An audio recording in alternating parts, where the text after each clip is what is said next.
할렐루야, 주님을 찬양합니다. 오늘은 사도행전 31번째 시간입니다. 사도행전 15장 36절에서 16장 10절까지 바울의 2차 선교 여행의 의미를 짚어보는 그런 시간을 갖고자 합니다. 사도로서의 바울 성장기, 이렇게도 제목을 붙여봤습니다. 초대교회 내에서도 의견 다툼은 있었지요. 사도들의 결정도 없이 자신들의 생각을 함부로 전하여 교회를 어지럽히는 그런 사람들도 있었습니다. 우리가 초대교회를 모범으로 삼아야 하지만, 그러나 초대교회 역시도 오늘날 교회와 같은 그런 인간적인 문제를 떠안고 있는 것은 사실이라는 것입니다. 사람들이 교회에 기대하는 점이 큽니다. 그러나 역시 사람들이 모여 있는 곳이라 문제는 있을 수밖에 없다는 것을 우리는 확인하게 되는 것입니다. 따라서 우리가 주목할 것은 문제가 있고 없고 보다 그 문제를 해결하는 과정에 있습니다. 이것이 교회가 세상과 다른 점이라 하겠지요. 이 모습을 우리는 또한 초대교회를 통해서 모범으로 삼게 되는 것입니다. 그들은 이런 일을 당함에 있어서 매우 신중하게, 또한 세심하고도 철저하게 그 문제에 접근하고 해결하려는 그런 의지를 발휘하였다는 것입니다. 이것은 사도들조차도 하나님의 뜻을 찾는 데 있어서 경솔하지 않게 신중에 신중을 기하여서는 지혜로운 결정을 하도록 끝까지 협력하였습니다. 그리고 그만큼 그들은 성령을 의지하였습니다. 곧 자신들의 생각과 자신들에게 부여된 권위에만 의지하여 함부로 판단하고 독단적인 결정으로 행하지 않았다는 것입니다. 이러한 부분은 오늘날 목회자를 비롯한 교회 지도자로서 세워진 이들이 깊이 새겨야 할 부분일 것입니다.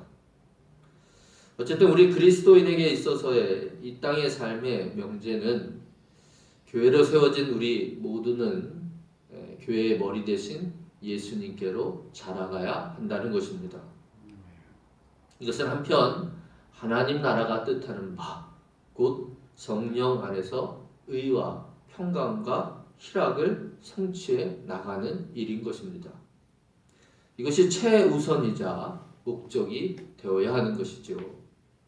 참 진리가 아닌 형식적인 율법에 다시 얽매이는 것은 그만큼 미성숙하다는 증거인 것입니다. 반대로 성숙한 모습은 어떤 것이냐? 진리는 정확히 묻되 그 모든 측면과 입장을 숙고하며 자신과 입장을 달리하는 사람들까지도 이해하고자 애써야 한다는 것이죠. 우리가 주님의 진리로 자유함을 얻었지만 여전히 과거의 틀에 갇혀 온전히 자유함을 갖지 못하는 사람도 인정할 수 있어야 한다는 것입니다. 그래서 자신보다 연약한 심령을 위해서 오히려 자신을 희생해가며 자신의 자유함까지도 제한할 수 있는 그런 사람이 가장 성숙한 모습이지 않는가 하는 것입니다. 바울의 선언이 바로 그와 같은 모습을 대변한다 할 것이지요. 고린도전서 8장 13절 말씀입니다. 그러므로 만일 음식이 내 형제를 실족하게 한다면 나는 영원히 고기를 먹지 아니하여 내 형제를 실족하지 않게 하리라. 아멘. 지난주 드렸던 말씀이었죠. 우리도 이와 같은 성숙한 믿음 안에 서야 할 줄로 믿습니다. 그런데요, 참으로 반전인 것은 오늘 본문에서 이같이 우리의 믿음의 모범의 대상인 바울도 다투는 그런 모습을 보게 되기 때문인 것입니다. 이래서 한편 우리도 너무 강박관념처럼 신앙생활을 하지 않아도 되는 그런 여유를 갖게 되는지도 모르겠습니다. 물론 이 같은 다툼 속에도 하나님의 뜻이 담겨져 있겠지만 어쨌든 우리가 아는 바울로서는 시기적으로 아직 성숙하지 못한 그런 모습이라고 생각되는 그런 좀 아쉬울 수밖에 없는 장면이 나오고 있는 것입니다. 어떤 장면입니까? 그것은 찰떡궁합처럼 함께 붙어 다니던 이 바나바와 떨어지게 되는 그런 사건이 일어나는 것입니다. 사도 바울은 안디옥 교회 사태가 잠잠해진 후 바나바에게 36절이죠. 주의 말씀을 전한 각 성으로 다시 가서 형제들이 어떠한가 방문하자 이렇게 제안하였습니다. 그들이 전한 복음을 받아들이고 믿음으로 세워진 교회들이 어떠한가가 궁금하였던 것이죠. 늘 그랬듯이 그는 목회적 관심이 지대하였던 것입니다. 그런데 이 계획은 요한 마가라고 하는 바나바의 조카라고 하는 그런 이의 동행 문제로 인해서 삐걱거리게 된 것입니다. 그러니까 바나바가 마가를 데리고 가자 그렇게 하였으나 이제 바울이 이전에 그의 성실하지 못한 모습으로 인해 반대하였기 때문입니다. 이 일이 결국 둘 사이의 다툼으로 번지게 되었고 39절 40절의 내용이죠. 아주 서로 심하게 다투었다 이렇게까지 표현되어 있고 그렇게 서로 갈라져서는 이제 각자 다른 길로 가는 어떻게 보면 최악의 상황까지 연출하게 된 것입니다. 처음에 그런 말씀을 드렸지요. 초대교회 내에서도 의견 다툼은 있었다라고요. 그러니까 교회가 하나가 되어가는 과정 중에서 이 같은 일들은 반드시 겪게 되는 일인 것입니다. 또한 이렇게 하나가 되었다고 생각했던 사도들 사이에서도 또다시 이 같은 일은 일어날 수 있다라는 것도 우리는 받아들일 수 있어야 하겠지요. 누가가 사도행전 누가가 기록한 거 아닙니까? 이 누가가 이런 기록을 다 우리에게 전해주는 이유가 있는 것입니다. 이 인간적 연약함이 항상 우리 안에 있음을 기억해야 할 것입니다. 제자 공동체에 나를 본받으라, 나를 본받으라 라고까지 말했던 바울도 과거에 이 같은 모습이 있었던 것입니다.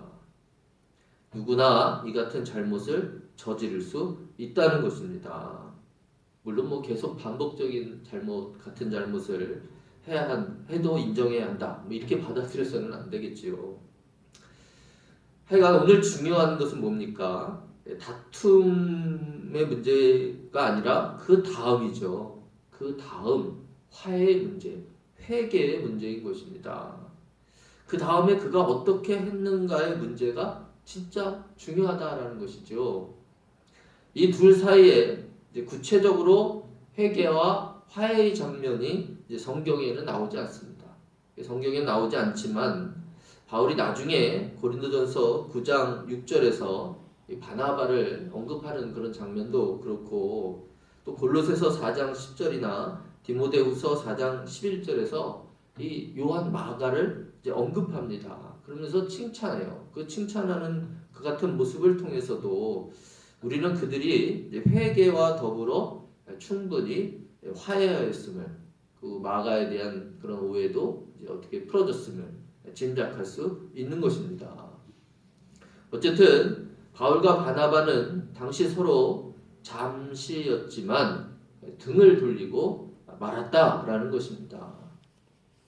그런데요, 한 가지 지나치지 말아야 할 것은 이들의 싸움이 흔히 우리가 보는 흠집을 내기 위한 서로의 어떤 그런 뭔가 좀 다툼에 보통 우리가 생각하는 그런 어떤 싸움이 아니다라는 것을 또한 생각해야 할 것입니다. 그들의 다툼은 더 나은 선교 활동을 위한 그런 일에 있어서의 의견 다툼이었던 것이죠. 그래서 결국 이 같은 다툼으로 인해 둘 사이는 잠시 벌어졌지만 오히려 선교 활동은 두 선교팀으로 나뉘어서는 어쩌면 이전보다 더 효율적인 그런 선교의 방향이 모색되게 되었다 할 것입니다. 생각을 해보면 아마도 다 이해하시리라고 보는데 이미 바울은 바나바에게 속해서 일할 수 있는 그런 수준의 그런 그릇의 수준을 넘어섰다 할 것입니다. 따라서 어떻게 보면 이제는 바나바 없이도 그가 스스로 선교 활동을 하는 데 있어서 리더로서의 자질이 충분히 드러났다는 것입니다.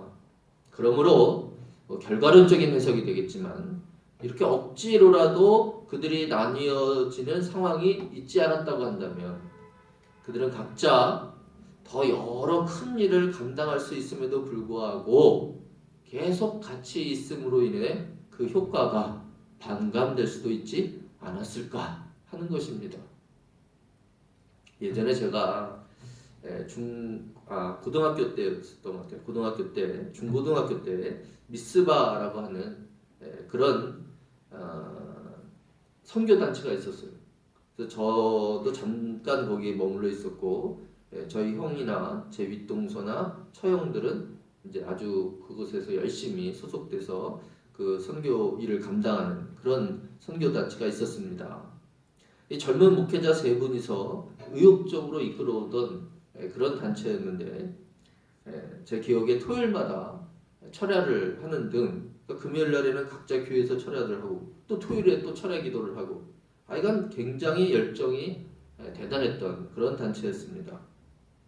목회자의 각자의 능력이 나름대로 세워져서 제가 보기에도 참 보기에 좋았던 그런 단체였습니다. 그런데 이유는 잘 모르겠지만, 그러니까 제가 그 뒤로는 이제 다른 제 일 때문에 열심히 참여를 못해서 잘 그 내용은 모르지만 결국 이 단체가 해체되었어요. 그리고 그 목사님들은 각자의 갈 길대로 갔습니다. 한 분은 유학길로 오르셨고, 한 분은 목회자가 되셨고, 한 분은 선교사로 나가셨습니다. 저는 처음에 그 해체된 상황만 보고 참으로 안타깝다, 그렇게 생각을 했는데, 이것이 오히려 더 맞는 과정이지 않았는가 하는 것을 깨닫게 되었습니다. 그와 같은 열정의 선교단체를 끌어오면서 그 목회자분들은 성장할 수 있었고, 그렇게 성장하였고 각자의 역할과 영역을 인지하게 된 것이겠지요. 그래서 갈라져 가야 할 길에서 그들은 주저하지 않았던 것입니다. 어쨌든 큰 그림으로서는 이같이 하나님께서는 모든 것이 합력하여 선을 이루게 하신다고, 우리의 갈등 관계를 통해서도 이 교회가 나아갈 바를 제시한다 할 것입니다. 어쩌면 사람의 이해 타산을 넘어서는 문제로서 우리가 스스로 나눌 수 없는 그런 부분은 이렇게 하나님께서 하실 수도 있겠다라는 생각도 갖게 되는 것이죠. 결과적으로는 표면적인 것만 보고 그 당시의 입장으로서만으로 함부로 비판할 수는 없겠다라는 것입니다. 바울은 오늘 이렇게 세워져 가고 있었던 것입니다. 오늘 본문은 선교지의 여러 상황을 그리고 있습니다. 선교사들이 이제 갈라서는 지금까지 설명했던 그런 장면이 있고요.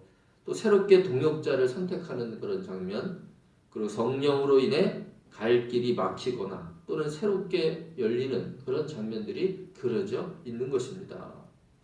그러면서 우리가 주목할 점은 바로 이 같은 일들을 통해서 바울의 그 사도로서 또 교회의 지도자로서 세워져 가는 그 모습을 오늘 누가는 그리고 있다라고 볼 수 있는 것입니다.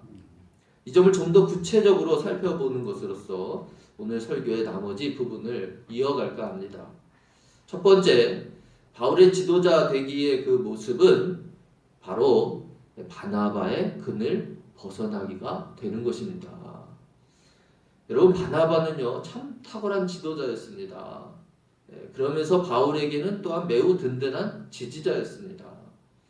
예루살렘 교회에서 바울의 변호자로 나섰던 사람도 바나바였지요. 선교사로서 함께 시작하도록 도운 사람도 역시 바나바였습니다. 따라서 바나바는 정말 바울에게는 은사다라고 얘기할 수 있는 그런 아주 귀인인 것입니다. 그러니 바울이 바나바에 대한 그 의지함이 얼마나 크겠습니까, 여러분? 그러나 이렇게 매여 있어 가지고서는 바울이 온전히 그가 가진 그릇만큼의 사역을 할 수가 없는 것입니다. 더욱이 지도자가 사람에게 매이면 되겠습니까? 스승에게 매이면 제자는 홀로 서기가 불가능한 것입니다. 여러분, 부모 자식도 마찬가지 아니겠습니까? 붙잡고 있으면 또는 붙들고 있으면 절대로 독립해서 살기가 힘든 것입니다. 그래서 힘들어도 어려워도 스승은 제자를 산에서 내려가라 이렇게 명령해야 하는 것이고, 부모는 자식이 떠나 독립하도록 결혼시켜야 하는 것입니다. 이렇게 바울은 바나바와 떨어지고 나서 정말 그 자신이 완전히 이 사도행전 전면에 들어서는, 그러니까 지도자로서의 그 같은 사도의 면모를 이제 우리가 보게 되는 것입니다. 이렇게 사람의 그늘을 벗어나는 것이, 매여 있는 사람으로부터 벗어나는 것이 바로 지도자로서 세워지는 첫 번째 과정이자 훈련인 것입니다. 두 번째, 지도자로 세워지는 모습을 관찰하자면 그것은 바로 동역자를 세우는 일입니다. 바나바가 바울을 세웠듯이 바울도 이제 그의 동역자를 새롭게 맞이하는 일인 것이지요. 두 사람이 언급이 되고 있는데 첫 번째는 실라입니다. 그리고 그 다음은 디모데입니다. 실라에 관해서는 뭐 크게 성경의 언급은 많이 없지만 그래도 여러분 아실 것입니다. 실라는 예루살렘 교회 출신이죠. 사도회의에 참석했던 인물입니다. 또 그 회의의 결정을 안디옥 교회에 알리는 그런 사자 중에 하나로 선택받았던, 그러면서 또 선지자로 불렸던 그런 인물입니다. 그가 그 사명을 감당하고는 유다와 함께 예루살렘으로 돌아왔었습니다. 그런데 그가 다시 이 안디옥 교회에 나타났다는 것입니다. 아마도 안디옥 교회 일에 참여하고자 하는 그런 뜻을 갖고 왔겠지요. 이런 실라와 바울이 지금 한 팀이 되었던 것입니다. 안디옥 출신과 예루살렘 출신의 조합인 것입니다. 이거 아주 보기 좋은 팀워크가 되지 않겠습니까? 예루살렘 교회와 안디옥 교회의 일체감을 볼 수도 있고, 또 계속해서 두 교회가 하나 된 입장을 선교지에 전달할 수도 있게 되겠지요. 이렇게만 봐도 바울의 신라 선택은 매우 탁월한 것이 될 것입니다. 그리고 두 번째 선택한 동역자는 이제 디모데입니다. 디모데는 말씀드린 것처럼 어머니는 유대인이에요. 유대 그리스도인이었고 아버지는 헬라인이었습니다. 그러니까 그는 혼혈인인 것이죠. 그리고 그는 이 어머니의 신앙을 이어받아서 또 교회 형제들에게 아주 칭찬받는 그런 형제였다, 이렇게 기록하고 있습니다. 그러니까 이런 디모데는 이방인 선교에 있어서 아주 탁월한 선택이 되지 않겠습니까? 그 선택이 탁월하였다라고 하는 증거도 이제 전적으로 디모데가 바울의 뜻을 따른다는 그런 사실, 할례받은 그런 내용도 있죠. 그런 것만 보아도 잘 알 수 있는 것입니다. 뭐 아시다시피 디모데와 바울의 관계는 아버지와 아들의 관계처럼 이 이후로도 매우 돈독하였음을 알 수 있는 것입니다. 이렇게 바울은 그와 뜻을 같이 하는 동역자를 새로이 맞아들였던 것입니다. 지도자가 혼자 세워지는 것은 결코 아니지요. 이렇게 새로이 사람들을 세우는, 그렇게 제자화시키는 그런 작업이 바로 지도자로서의 모습이 갖춰져 가고 있다라고 할 것입니다. 하나님께서 그야말로 사람을 붙이시는 것입니다. 같이 일할 사람인 것이죠. 사람이 붙어서 일한다라는 것은 그 사람이 그만큼 그런 된 사람이 되기 전에는 힘든 것 아니겠습니까? 여러분, 내가 같이 일하기를 바란다고 사람들이 그냥 따라주는 것은 아니지요. 그러니까 바울이 이렇게 그의 그릇을 채워가고 있었기에 하나님께서 바로 그에게 동역자를 붙여 주셨다는 것입니다. 바울이 바나바와 떨어졌다고 혼자서 일하는 것이 아니고 역시 다시 사람과 더불어 함께 일한다는 것입니다. 즉 지도자는 사람에 매여서도 안 되지만 그렇다고 사람 없이 혼자서 일하는 것은 또한 더욱 의미 없는 일인 것입니다. 하나님도 사람과 동역하기를 원하시지 않습니까?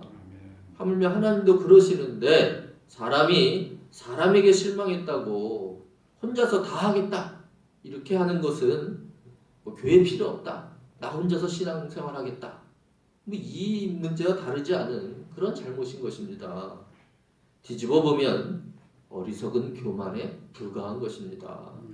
인간은 다 부족함을 알아 더 낮아진 마음으로 그럴수록에 더 동역하기를 도모해야 하는 것입니다.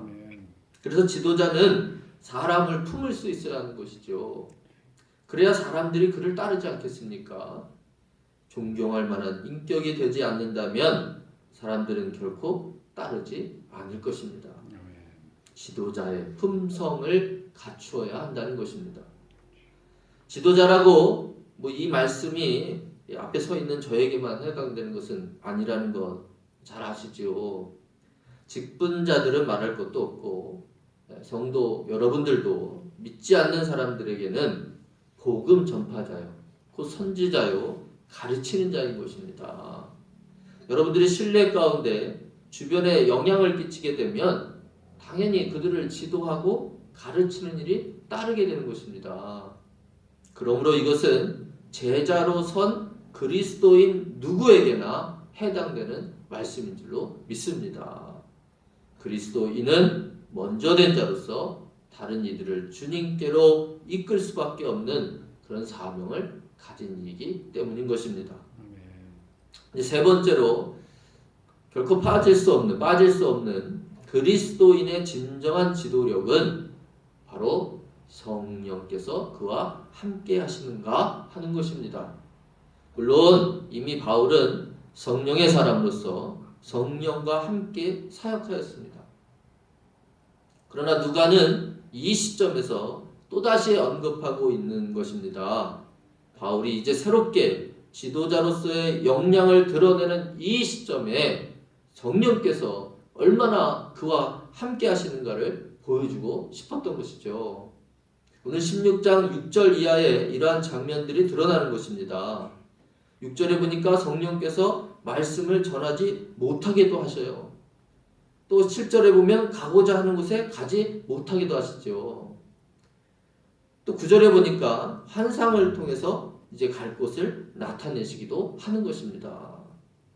참으로 놀라운 그런 일 아니겠습니까, 여러분? 직접적인 하나님의 개입 상태를 보여주는 것입니다. 하나님과 그만큼 더 가까워졌음을 알 수 있다는 것입니다. 이것은 그만큼 바울의 지도자로서의 움직임에 대한 하나님의 전적인 지지의 모습이라고도 할 수 있는 것입니다. 아니 성령이 이렇게 역사하시는데 따르지 않을 사람들이 어디 있겠습니까? 이것은 다시 말해서 비로소 하나님께서는 바울의 사도된 그 지도력을 인정하고 직접적인 권능으로 그와 함께 하심을 보여주고 계시는 것입니다. 할렐루야. 이렇게 바울은 두 번째 선교 여행을 시작하여 여러 가지 선교 상황을 접하면서 점차로 그의 진정한 사도로서의 위상을 갖추어져 가고 있음을 보여주는 것입니다. 우리가 시작할 때는 그 다투었던 그 일면만 보면서 바울의 지도자로서의 모습이 아직 미성숙한 그런 모습이지 않는가 이렇게도 보았지만 결국 이 모든 역사 가운데 하나님께서 함께 하셔서 그를 온전한 사도로 또 지도자로 세우시고 있음을 우리는 확인할 수 있게 된 것입니다.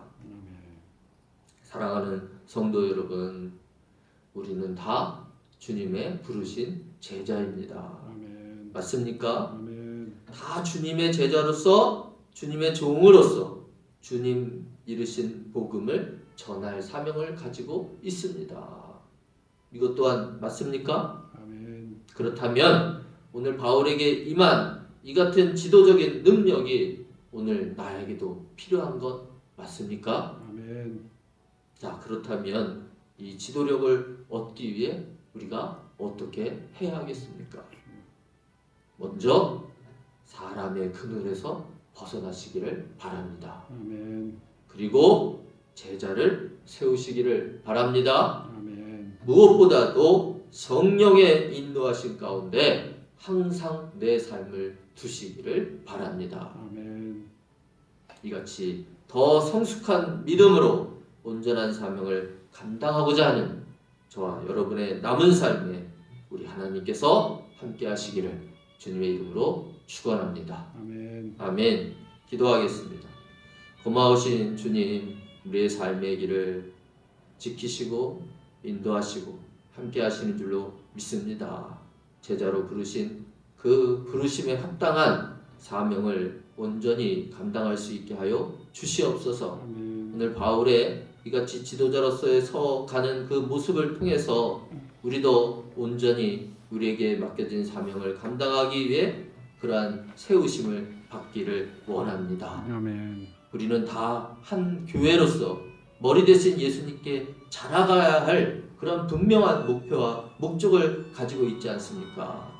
그리스도의 장성한 분량에 충만한 데까지 이르라 말씀하셨던 것처럼 우리도 바울처럼 그렇게 온전히 주님께로 향해 나아가는 그런 성숙하고 정말 지도자로서의 품성을 갖추는 그런 놀라운 은혜가 우리 성도들 모두에게도 함께하기를 원합니다. 아멘. 사람의 매어진 것에서 벗어날 수 있게 도와주시고 나로 인해 제자들이 양성될 수 있게 하여 주시고 모든 내 삶에 성령께서 함께하시는 그런 놀라운 역사가 있게 하여 주시옵소서. 아멘. 그렇게 주님께 더 가까이 다가가는 주님과 더 온전히 교통하는 그러한 성도들, 참으로 이 마지막 때 진정한 믿음의 사람들, 우리 시온성립교회 성도들이 다 되게 하여 주시옵소서.